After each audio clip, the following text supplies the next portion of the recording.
I know our family is struggling with debt right now. If you get married, we can pay off the debt with the wedding contribution from your spouse's family. You're 18 now, old enough to marry. Marry Freddie." In other words, I was being told to marry that overweight man named Freddie. All for money. For a moment, I thought it was utterly unreasonable. But then, I realized I had only two options. Either plunge into a hell of debt by refusing to marry or spend my life with Freddie. As these were the only choices swirling in my head, I remembered something. I was willing to do anything to get out of this house. The story goes back over a decade. My name is Felicity. I grew up being treated terribly by my parents. My father died in a car accident when I was 3. He was a very kind man, but Mom apparently didn't like him very much. I have no memories of being loved by Mom, probably because I resembled my father. Mom remarried just 6 months after my father's death. According to her, she had been involved with my adoptive father even when my father was alive. Mom and my adoptive father, who had betrayed my kind father, treated me horribly. I was treated as if I didn't exist, and my pleas were always ignored. It seemed to get worse after my sister Olivia was born. Mom and my adoptive father adored Olivia. Unlike Olivia, who received all their love, I was always treated as an outcast. They did give me birthday presents every year, but they were small things like pencils or erasers, while Olivia got anything she wanted. Even at Christmas, Santa Claus never came for me. When I was little, I often cried alone, hugging my knees, thinking that Santa didn't come because I was a bad child. During those painful days, something happened. I was 7 years old. On a day when heavy rain was falling due to a hurricane, Olivia got a fever. My parents, who adored Olivia, were in a panic. My adoptive father told me to buy a sports drink for Olivia. Reluctantly, I went out in the pouring rain wearing a raincoat, but my small body struggled against the strong wind and heavy rain. Moreover, our house was in the countryside, and it took an hour to reach the nearest supermarket on my little legs. When I finally reached the supermarket, after great difficulty, I was shocked. I couldn't find the wallet I thought I had brought. I might have dropped it when the wind knocked me down. As I was about to turn back, tears welling in my eyes, I suddenly heard, "Wait a minute!" from my older brother. The high school student-like older brother said, "Are you alone? It's dangerous in this weather," in a kind voice. I burst into tears at his gentle demeanor and explained my situation. I desperately told him about my sister's fever and how my parents had sent me shopping, and the older brother seemed to understand my situation. "You don't need to look for your wallet. I'll help you with the shopping," he said, and he helped me with all my shopping. I had lost my wallet and couldn't pay a single dollar. But my older brother told me not to worry and even gave me the change. He also took me close to home in a taxi, and I felt the kindness of others for the first time in a long time. "Thank you, big brother," I said with all my heart as I got out of the taxi, and my elder brother's gentle smile was very impressive. I, who had spent such a childhood, turned 18. When I was a child, I only felt constrained by being treated differently from my sister. But now, as an 11th grader, my problem is money. Mom and adoptive father were against me going to high school in the first place. Apparently, they thought it was a waste to spend money on me. But I insisted on going to high school, and the condition they gave me was that if I wanted to go to high school and stay at home, I had to put $1,000 into the family every month. The money I earned desperately from part-time jobs was consumed by living expenses.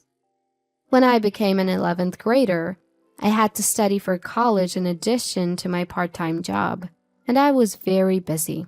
Mom and adoptive father probably won't pay for my college. I spent all my time working and studying to get a scholarship. One day, Olivia, who had become an 8th grader, came home triumphantly and said to our parents, "Listen, listen! I got scouted by the entertainment industry." What Olivia put on the dining table was a business card from an entertainment production company I had never heard of. Mom and adoptive father said, "Olivia is cute after all," and were delighted. "Olivia has a sparkle, so I thought something like this might happen. Keep it up, Olivia. Having a daughter as a celebrity is great. Way to go, Olivia. You're nothing like your big sister." "Well, of course, I am much, much cuter than my big sister."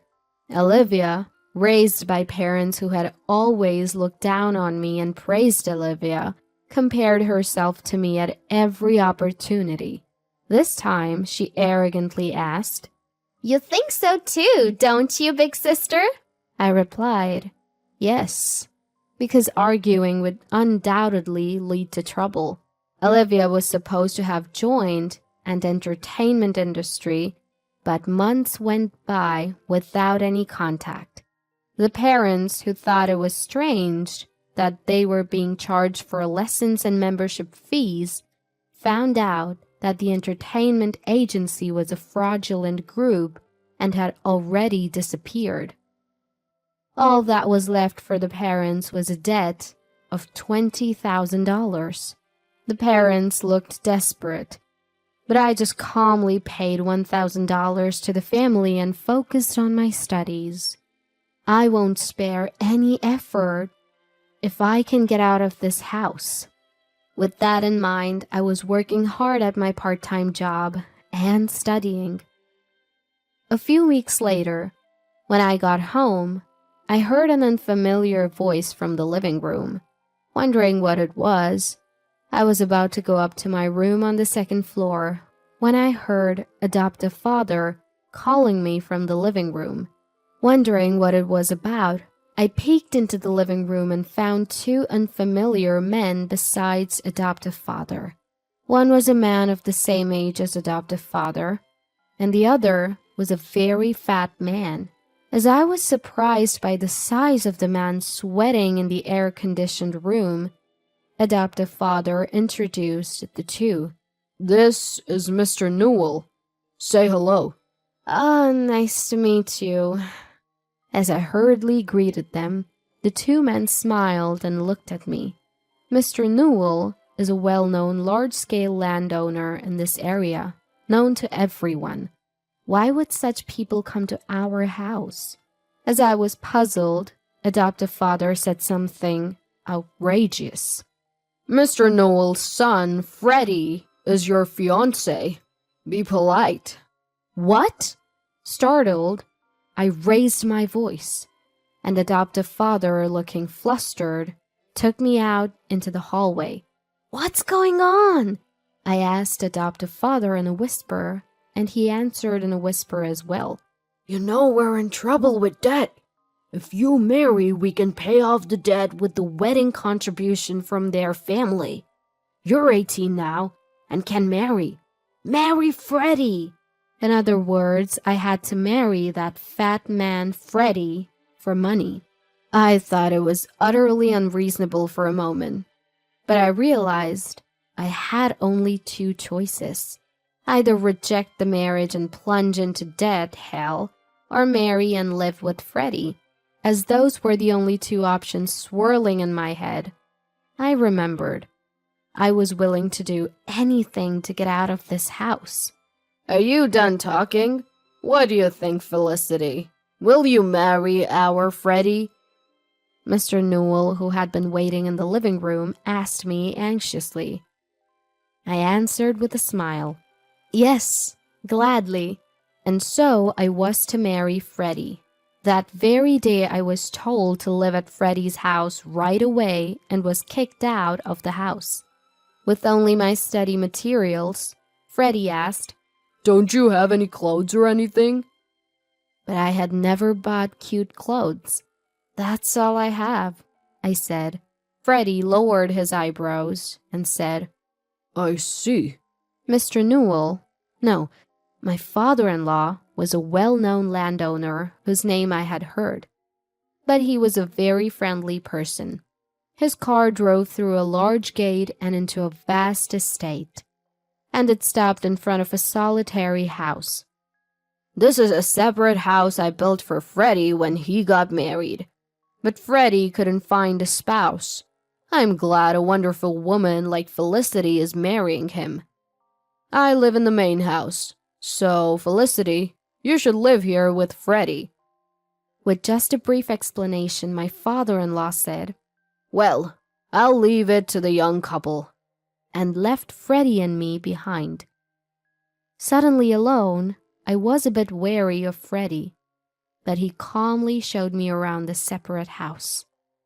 As he brought me to a spacious room furnished with furniture, saying, This is your room, Felicity. This inside lock works, and if you're worried, don't hesitate to ask for a key change. I won't lay a finger on you, Felicity. I've told your parents that we'll cover your high school expenses. You should reduce your part-time job if you can. That way, you can study more. If you want to go to college, I'll let you go. I blinked at the unexpectedly good treatment. Freddie even said he had no intention of getting a marriage license, and that we would have a common law marriage, so I could go to another man if I found one I liked. Far exceeding my expectations, I inadvertently asked, what is this marriage for? I feel like I'm the only one benefiting. I wondered if it was rude after I said it, but it would be troublesome if I were asked for something outrageous later. Thinking I should check just in case, I waited for Freddie's words, and he began. I might be meddling, but... And then answered, I thought you might be in trouble, Felicity. Do you remember when you went shopping on the day of the hurricane when you were little? We met then. But do you remember? I was taken aback. There's no way I wouldn't remember. I still remember the face of the kind older brother from that time. I realized that if older brother gained weight, he might look like this. Are you the older brother from that time? I'm sorry I didn't recognize you. It can't be helped since I've gained a lot of weight. Stress from becoming a working adult made me eat too much.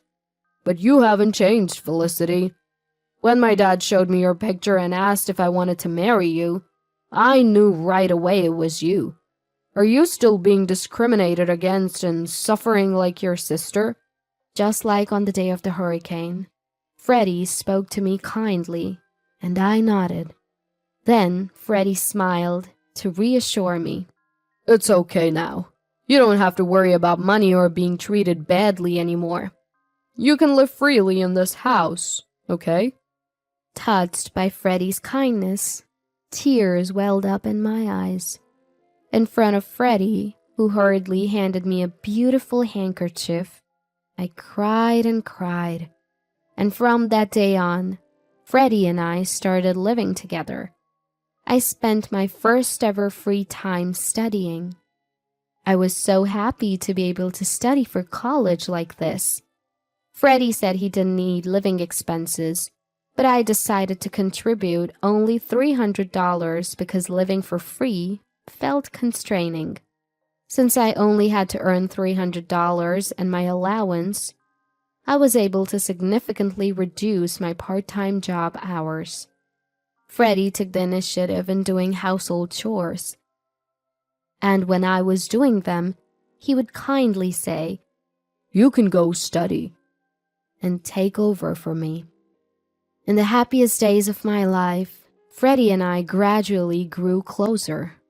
We spent our days like an ordinary married couple, laughing together while watching variety shows and going out on holidays. A few months later, I was leading a calm life when I received a phone call from my adoptive father. What could he want now, after never worrying about me and leaving me alone all this time? I picked up the phone with a bad feeling. Hello? "Felicity, is that you? Mom's in serious trouble." I was taken aback by adoptive father's loud voice as soon as I answered the phone. According to adoptive father, Mom had fallen sick and needed immediate surgery, so he was calling me to ask to transfer $10,000 to a specified account. Mom had neglected me since childhood, but she was still my mom. Facing a life-threatening situation, I couldn't just ignore her. What happened all of a sudden? Which hospital and what kind of illness? When I asked out of concern, adoptive father hesitated, saying, Well, it's the hospital, but..." I began to feel something was off, as adoptive father suddenly became flustered. He couldn't even name the disease, which was clearly suspicious. "You're lying, aren't you? Enough. Don't call me for such nonsense." "Wait, okay, I admit it. I lied. The truth is, I had an accident recently, and I'm being billed $10,000. According to adoptive father, he had crashed his car the other day, and the person he hit was a scary guy. He was now being billed $10,000 for repairs and medical expenses, and he claimed he couldn't pay. My irritation with him grew. "You're probably lying again." "It's true this time. Please, Felicity, ask Freddie to transfer the $10,000. You're all we have left." I snapped at adoptive father's desperate plea. "Don't mess with me. I can't believe you called after so long just to ask for money. Neither you nor Mom ever cared about me, not even once. And now you want me to help you? That's too convenient. No matter what you say, I have no intention of transferring the money. Goodbye." Ignoring adoptive father's plea to wait, I hung up the phone and blocked the numbers of adoptive father, Mom, and Olivia. A few weeks later, as I happened to pass by my family's house, I noticed it was vacant. A gossip-loving neighbor lady approached me, and from her I learned that the story about hitting a scary guy's car was true. According to the neighbor lady, my parents and Olivia had secretly packed their bags and left the house at night. They must have fled and are likely living a hidden life now. Living in fear must be incredibly stifling. Thinking about it, I felt a sense of relief deep in my heart. Meanwhile, I was living happy days. I had completely fallen in love with Freddie. Though Freddie, who was 10 years older than me, was often hesitant about dating me. My persistent confessions led to a decision to start dating once I graduated from high school. Freddie even took time off work to attend my high school graduation ceremony. As he accompanied me in my eating and exercise habits, Freddie slimmed down to his original figure and transformed into a handsome man. My friends were envious when I proudly introduced him as my boyfriend. After my high school graduation, Freddie and I submitted our marriage registration to officially get married. When I said I wanted to marry, Freddie nodded in agreement, so we decided to submit the marriage registration. It would take a little time for the marriage certificate to be issued, but now we were officially a married couple, not just in a common law marriage. On the way home from the city hall, we held hands for the first time. I laughed at Freddie's adorable shyness, and he said, "Now that you're my wife, Felicity, you can't be swayed by any handsome boys you meet in college." I thought I was the only one in love, but it seemed Freddie loved me very much too. I found it so ticklish that I burst into laughter. There's no way that could happen. Out of all the people I've met, Freddie is the most handsome.